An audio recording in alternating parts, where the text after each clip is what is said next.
child in America thinks about their father was taught to them by their mother.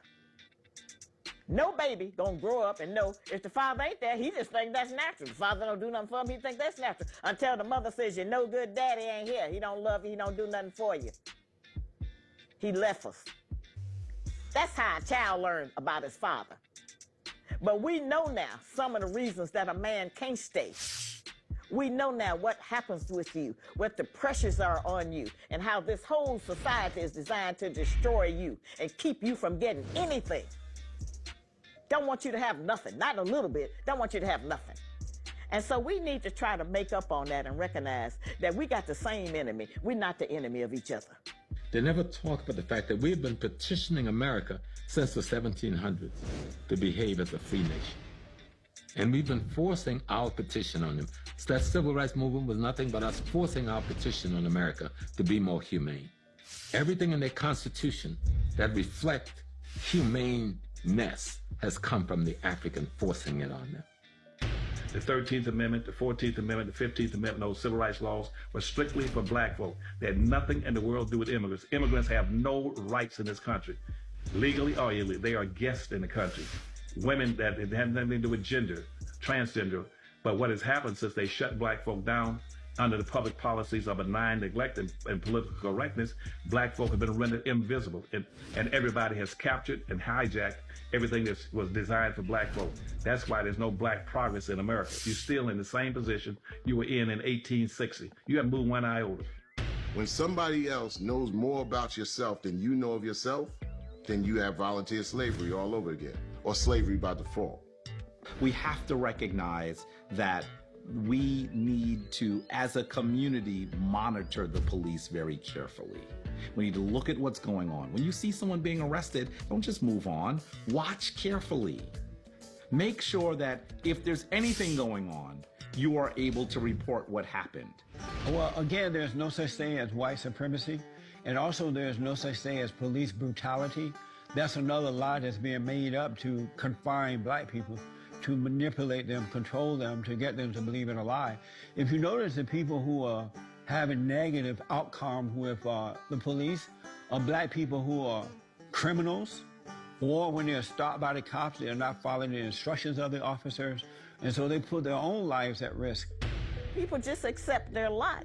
They accept their plight if they don't know what to do and can't get agreement from the other people there. You're right, we had to agree to be enslaved. People agree to be in jail. If people decided, if everybody in jail say, I ain't gonna be in here, and started turning that place out, they would either all get killed or they would all escape. But you know what's going on with us. You gotta vote, you know, our ancestors died for voting, and get out of here with all of that. Get the Skrilla Farilla. Bang. Economically. Clap back economically. Everything in America is for sale. These people are whores. You don't think so? Why don't you inquire of the Arabs who own a nice chunk of America? Why don't you inquire with the Chinese who own a large chunk of America? Inquire with the Japanese. America is for sale. And that means we got to control the schools we're in. We got to write the curricula for that school. We got to base that curriculum on our history. And we got to tell the truth about our enemy. We cannot glorify them as being heroes.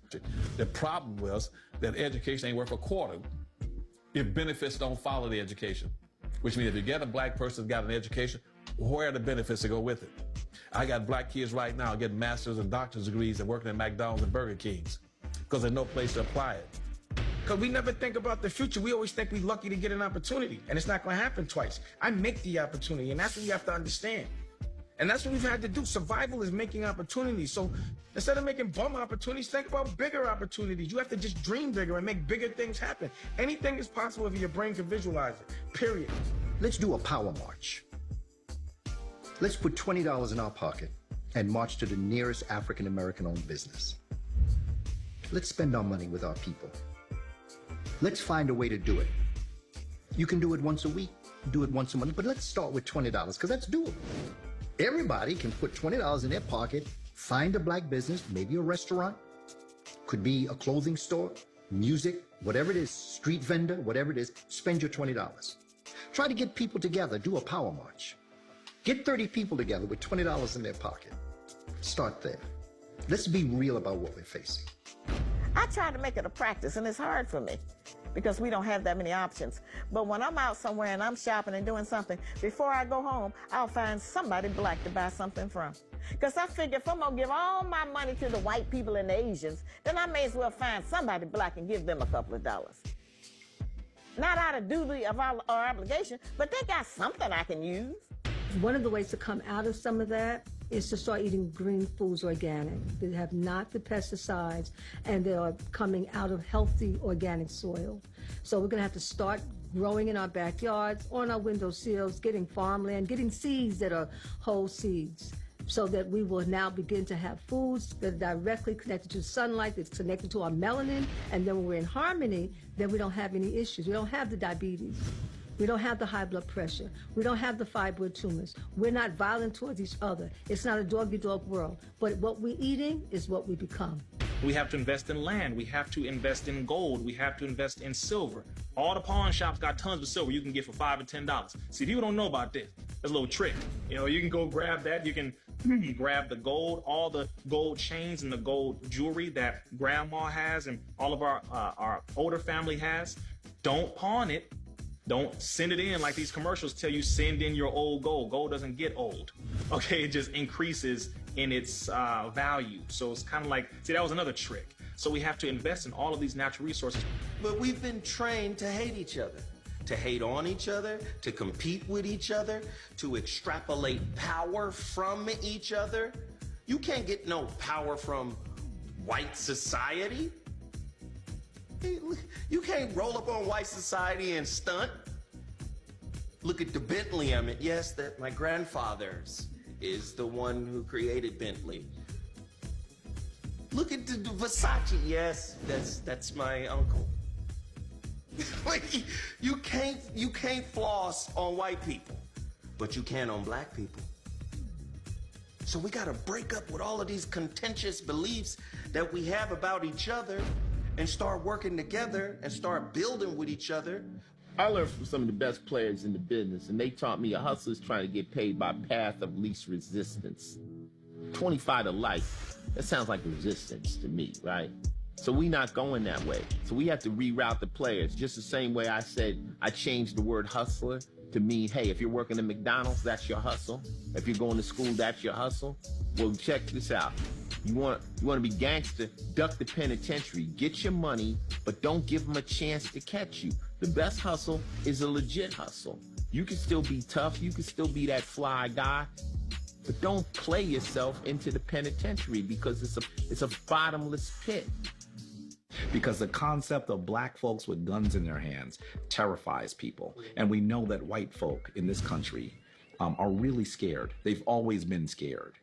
And perhaps it's because when you control people, when you dominate people, and you still have them in your homes, you recognize that you have to sleep with not only just one eye open, but maybe the other eye half open too. And so that terror that they actually live in has had them behave in some really bizarre ways, even today. A lot of times people say, well, I got a person in my family who might be a coon. I got somebody in my family who might be a white supremacist collaborator. What can I do to save them? And we don't have to save everybody. Everybody don't need to be saved.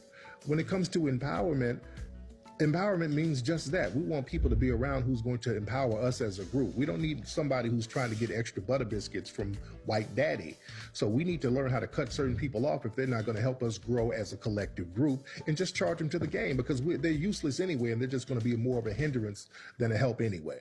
Do I identify African American? No, I am not an African American. I don't have an afro. I have an Amerifro. There are no African drums beating in my chest. The American guitar is playing in my heart. Born on a plantation down in Alabama, grew up under the Jim Crow laws, black as the ace of spades. You turn these lights out, you only see white teeth. We got to stop teaching all of our children that they need to have a basketball or a football in their hand from birth. We got to take that out of here. Put a book in their hand. Teach them about the great ancestors. Teach them about the original business owners. Teach them about those who actually came before them, who created whole dynasties from back then.